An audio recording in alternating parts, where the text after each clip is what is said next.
Você ouve agora Politiza, um podcast para mostrar que tudo é política, mesmo quando parece que não é.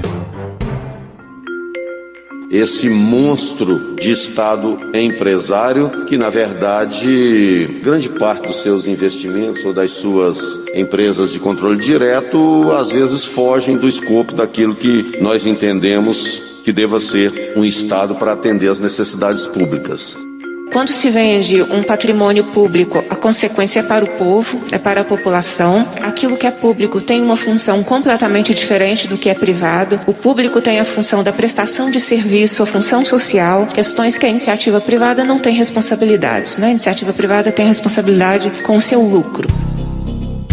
As falas dos deputados estaduais de Minas, Beatriz Cerqueira, do PT, e Coronel Sandro, do PSL, refletem as visões antagônicas que, em geral, pautam o debate sobre privatização no Brasil. Na Assembleia Legislativa de Minas Gerais, uma comissão extraordinária foi criada só para discutir esse assunto, o que não impediu, claro, que o tema fosse abordado também em outras comissões, em plenário e eventos diversos. As atenções estão voltadas para os impactos da adesão ao regime de recuperação fiscal, que é um plano federal para governos locais em crise financeira. Grosso modo, foi oferecido aos estados um alívio na forma de um prazo maior para pagar suas dívidas com a União, desde que se comprometam a cortar gastos e controlar as suas contas com uma série de medidas. Esse não é o assunto desse Politiza, mas isso é só para te explicar por que a privatização se tornou uma preocupação dos deputados de Minas. É que uma das condições para que o estado seja contemplado pelo plano é justamente a venda de empresas públicas. E aí, o debate volta à mesma questão. Privatizar é uma boa ideia?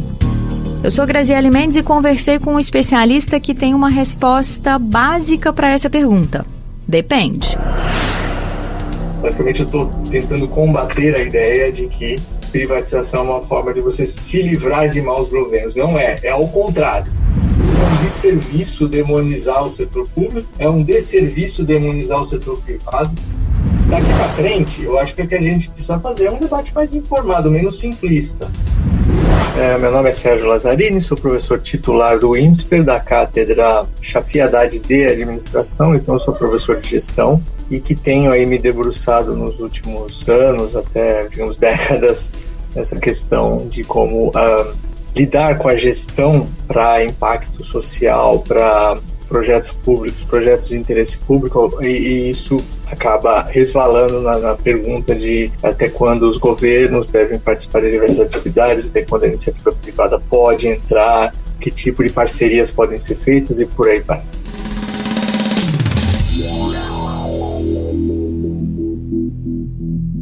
Professor, primeiro, muitíssimo obrigada por aceitar nosso convite, viu?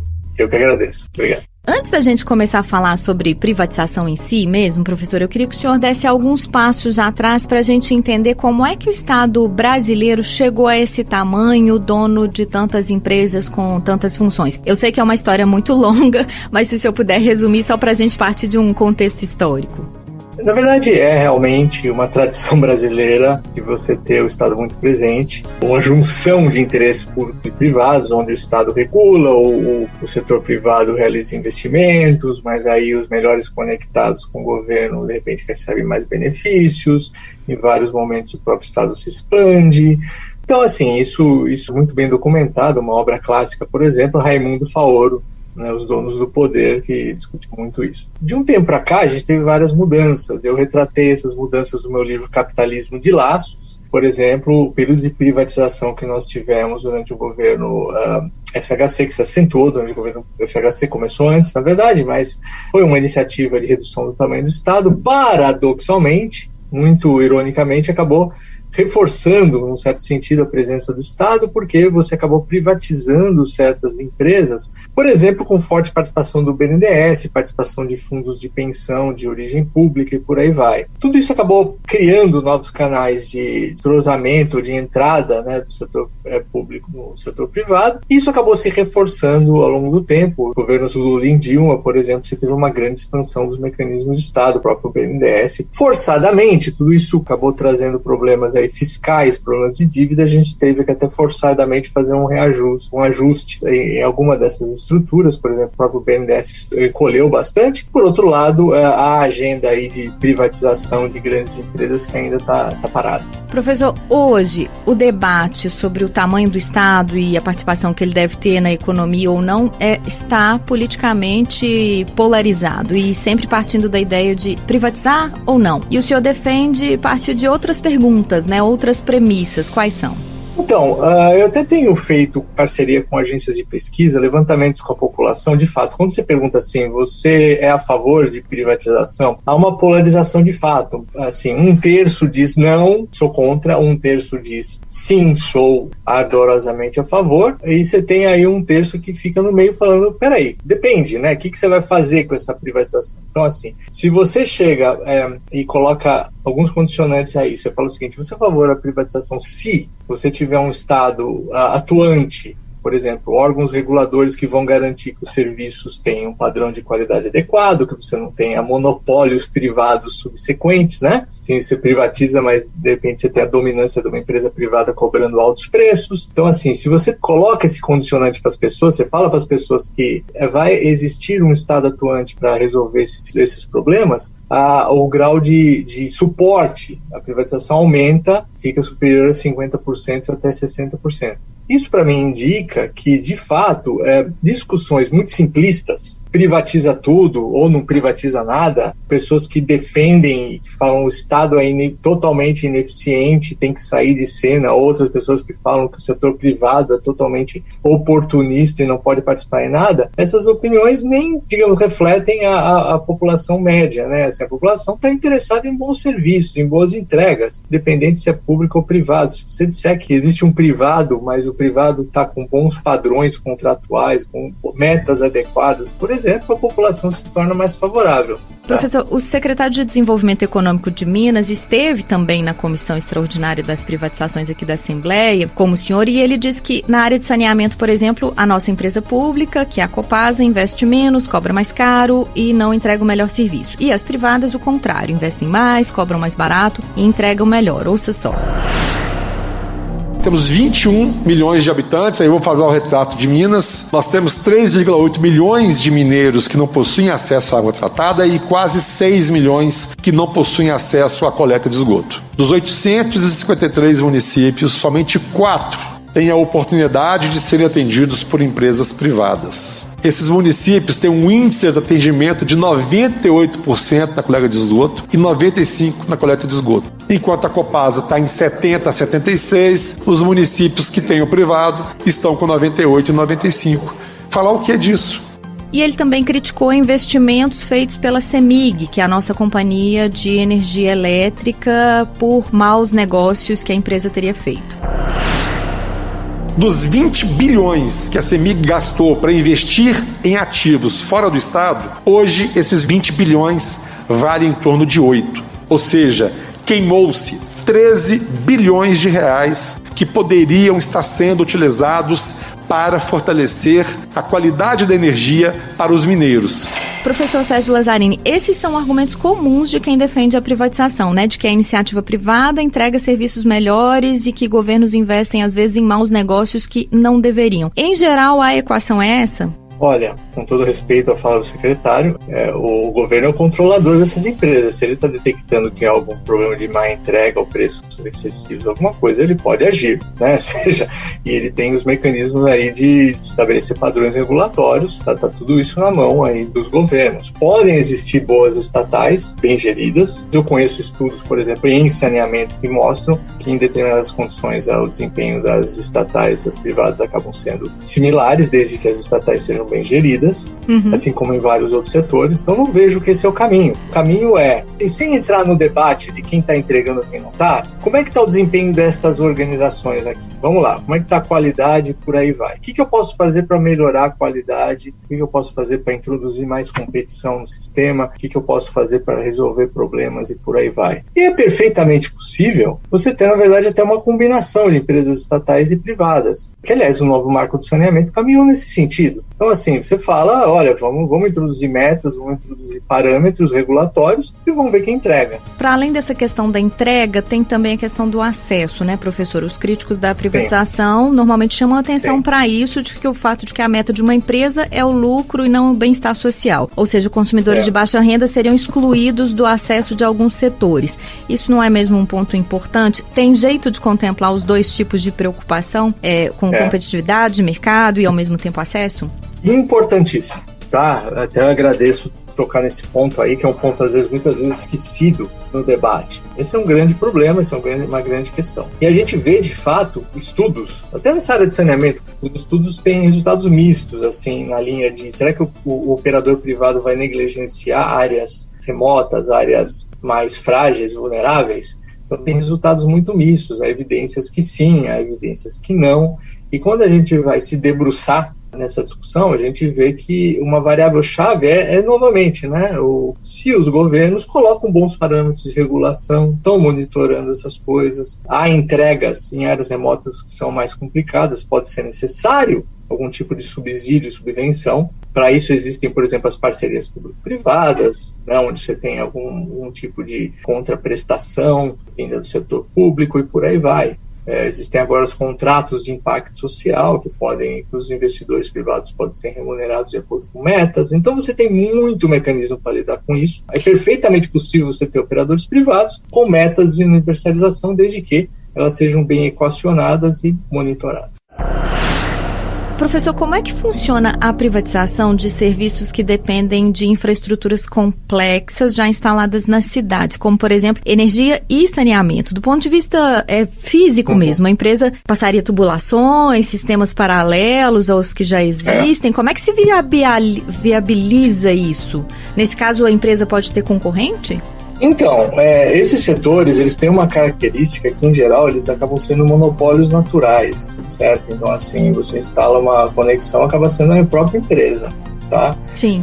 Por isso, que é muito importante a regulação. Assim, você tem décadas de estudos sobre isso. Ou seja, que tipo de contrato você coloca, como é que é o preço, qual que é a estrutura tarifária. Existe, por exemplo, uma definição de quanto que o construtor deve pagar para se conectar versus quanto ele vai pagar para operar o sistema, né, para utilizar a água, por exemplo. Então, assim, existe um oceano de estudos, de literatura sobre isso. Mas o problema realmente é muito importante, né? Você tem um monopóliozinho natural, vai ter lá um ofertante que você tem que meio ficar em cima. Há setores em que a gente pode dizer assim que não dá certo uma privatização porque eles são mais delicados, como habitação, por exemplo, porque se há limite de oferta e excesso de demanda, os preços subiriam, não é isso? Pois é, aí que tá. Em geral, não há limite de engajamento privado em um serviço público, eu diria qualquer serviço público, tá? O que precisa é uma preocupação para que essa entrega seja efetiva e inclusiva, com qualidade, a um custo razoável,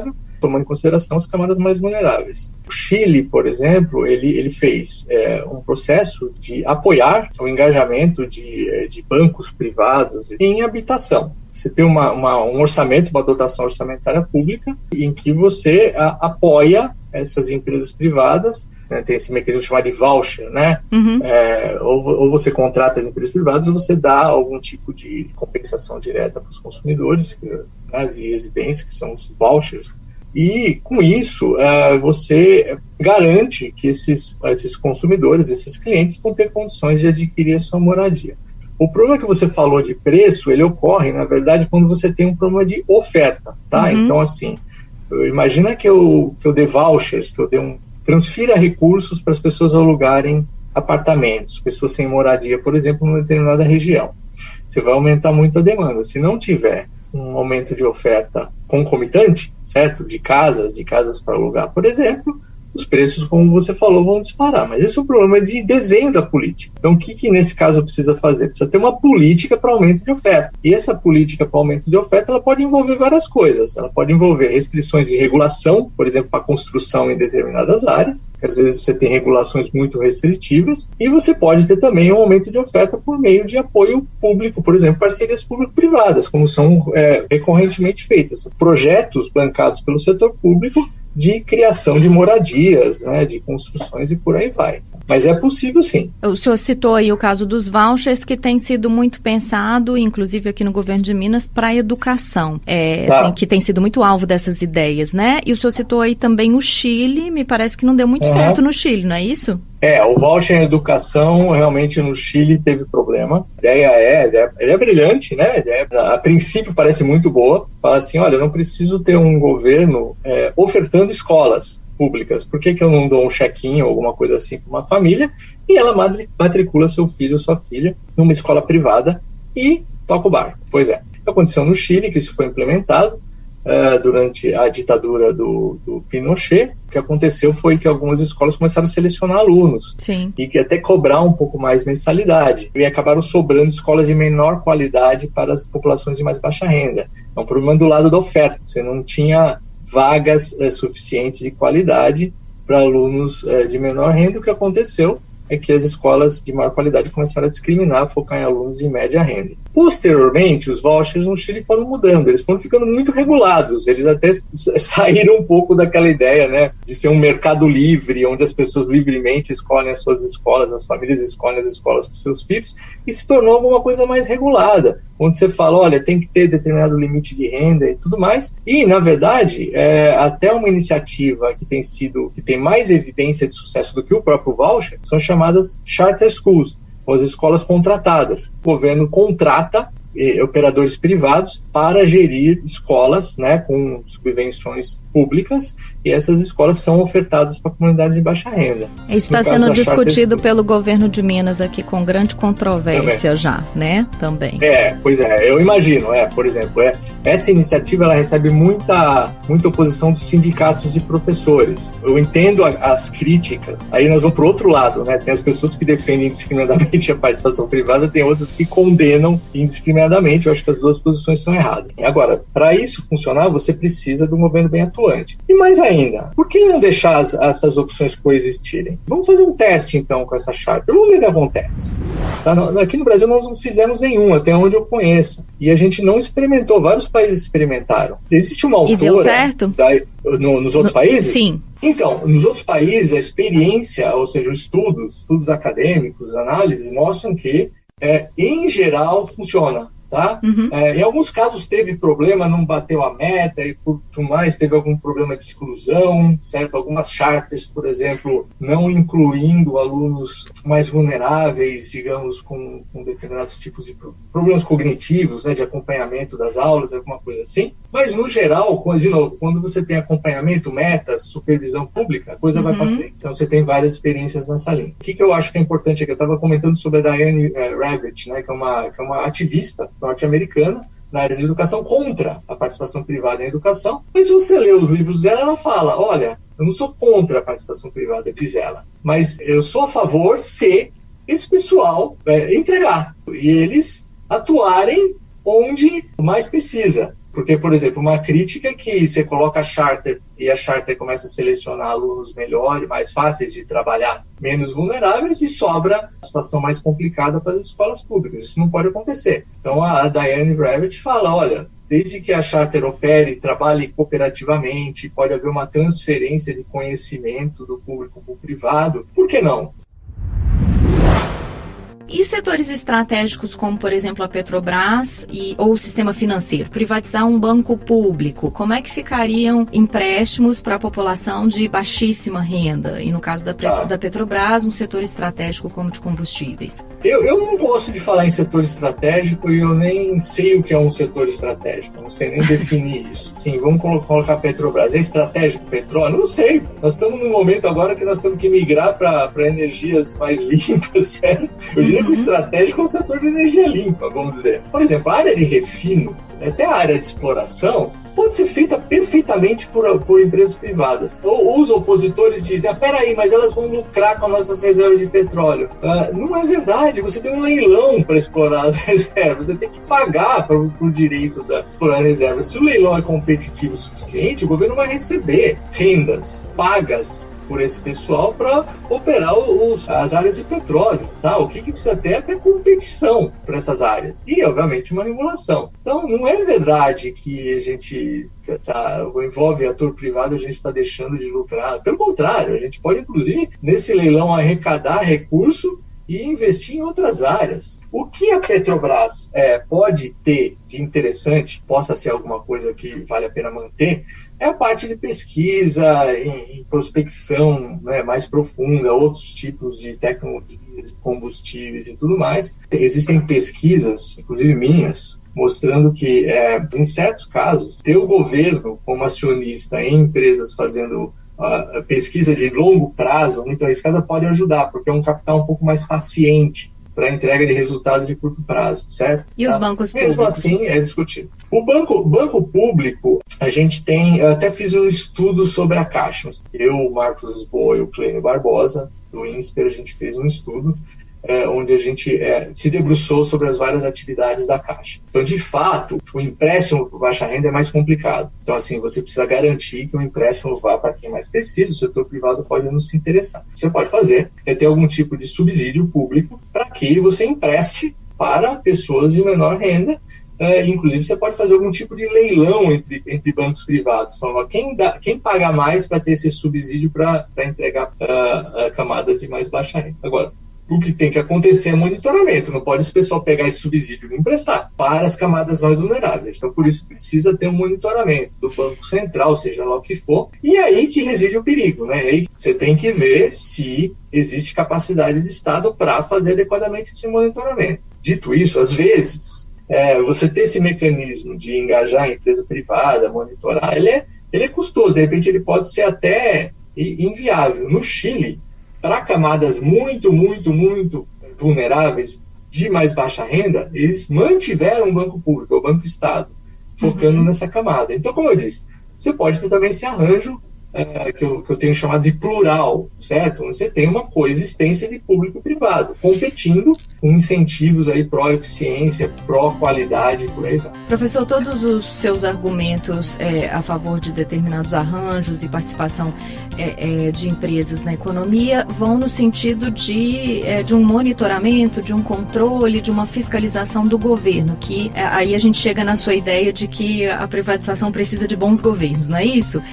Isso, vou lançar um livro que o título já explica todo o argumento. O título é A Privatização Certa, : Por que empresas privadas em iniciativas públicas precisam de bons governos. Basicamente, eu estou tentando combater a ideia de que privatização é uma forma de você se livrar de maus governos. Não é ao contrário. É exatamente o contrário. Privatização é uma forma de você atrair empresas privadas para coisas interessantes, para bons governos poderem se refocalizar em determinadas áreas que podem ser importantes para a população. E para isso, os governos precisam ser ativos, competentes, desenhando boas políticas, monitorando as entregas, tendo aí uma total transparência e tendo essa capacidade de dialogar com o setor privado. É basicamente essa ideia. Eu mesmo fiz um estudo comparando casos de sucesso e insucesso de engajamento privado, e a variável que mais aparece relevante é a competência do governo. Tá? Acaba acontecendo uma coisa muito curiosa e engraçada. Se um bom governo quiser, ele tem uma boa estatal. Então, o bom governo ele não reclama que a estatal dele não está funcionando e pede privatização.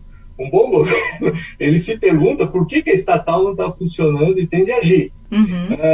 Mas o bom governo também, ele fala, será que eu preciso dessa estatal? Será que eu não poderia refocalizar meus recursos, minhas iniciativas em outras áreas e, de repente, passar essas atividades para o setor privado, colocando parâmetros de regulação? Então, ele coloca essas opções na mesa. É como se tivesse um menu amplo de opções e ele opera naquele menu. Nos dê um exemplo de quando é que um bom governo foi determinante para uma privatização dar certo e não dar certo, por exemplo. Então, eu acompanhei, até está descrito no livro, começa no meu livro com esse exemplo, né? Eu acompanhei uma iniciativa muito interessante de participação privada em presídios, que é super criativo, um dos setores mais, talvez, até mais que educação, eu acho. Controverso, né? É um setor mais controverso de participação privada, presídios, Prova é que, por exemplo, o presidente Biden, assim que ele assumiu, mesmo nos Estados Unidos, assim que ele assumiu, poucos dias depois, ele baixou uma portaria terminando contratos com empresas privadas nos Estados Unidos, porque havia alegação, por exemplo, de que essas empresas privadas não estavam controlando violência na prisão ou estavam, assim...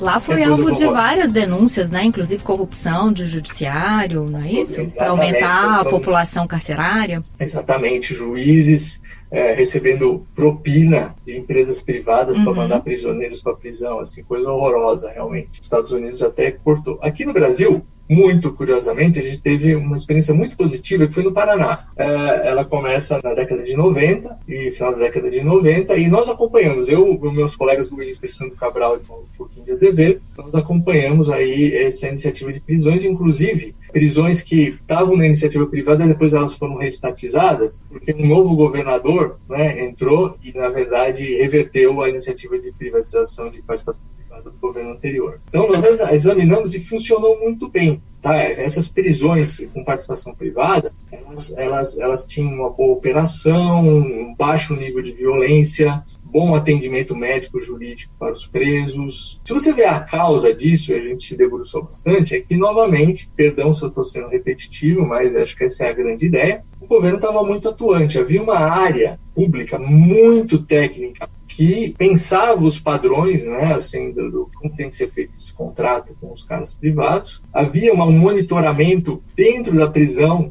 Então havia um supervisor público atuando junto com a empresa privada. Aí muita gente vai pensar, peraí, por que não tem corrupção? Por que a empresa privada então não corrompe o supervisor público que fazer vista grossa em potenciais desvios, coisas mal feitas? Então, aí que está. As prisões eram monitoradas não só pelo governo, mas também por entidades ONGs, né, entidades externas, mídia, né, assim, a mídia é muito atuante, se tinha alguma rebelião, alguma coisa assim, isso era rapidamente disseminado. Uma participação ativa da sociedade civil. Exatamente. E também os supervisores eram escolhidos a dedo, eles tinham um salário extra, eles sabiam que se eles fossem pegos em algum tipo de arranjo ilícito, eles perderiam esse cargo adicional, essa função extra, e eles perderiam essa remuneração adicional que era muito boa, e por aí vai. Então tinha uma sequência de mecanismos que ajudou a melhorar, a suportar o processo. Volta de novo na minha observação. A questão é se você tem bons governos aí capazes de dialogar e engajar adequadamente a iniciativa privada. A gente tem aprendido também, pela experiência internacional, que governos não são, assim, uma coisa monolítica, né? Não são, assim, um continente que todo continente é ruim ou é bom, ou ele está, né, em boas condições, ou seja, o governo ele é melhor entendido como ilhas, tá? Eu tenho um departamento, eu tenho um ministério, uma secretaria, de repente eu tenho uma organização pública, vamos supor, quer dizer, em geral o governo não está lá muito bem, mas por acaso eu tenho uma unidade na área regulatória, na área de saneamento, ou na área, sei lá, de transporte público, e está operando muito bem com técnicos e assim por diante. Essa é uma área de reforço de competências públicas, de repente essa área pode até ensinar para outras áreas do governo. Então, assim, ir reforçando essas competências, né, públicas, ter pessoas muito boas e por aí vai.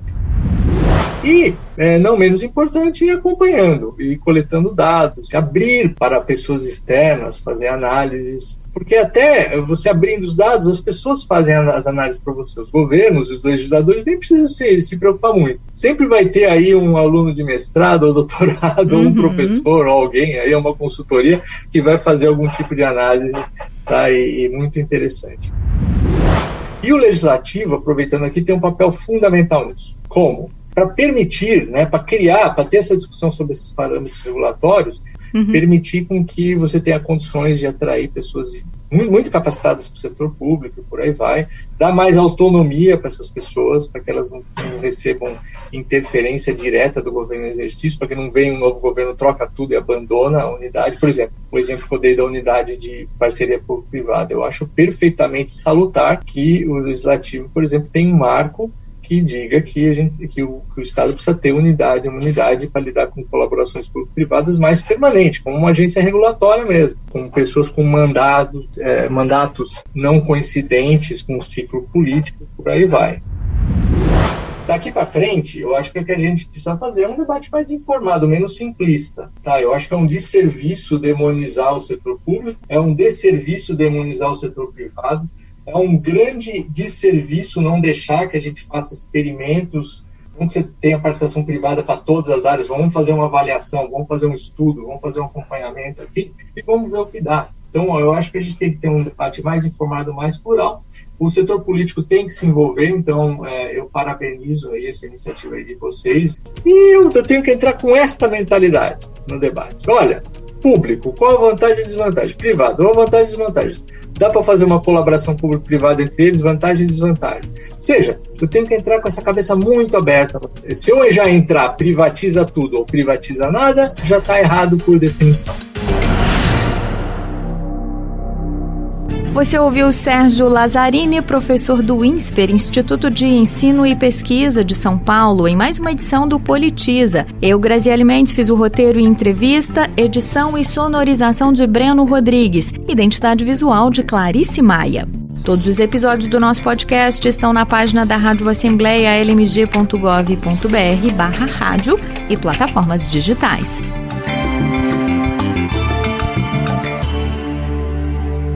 Este podcast é produzido e apresentado pela Rádio Assembleia de Minas Gerais.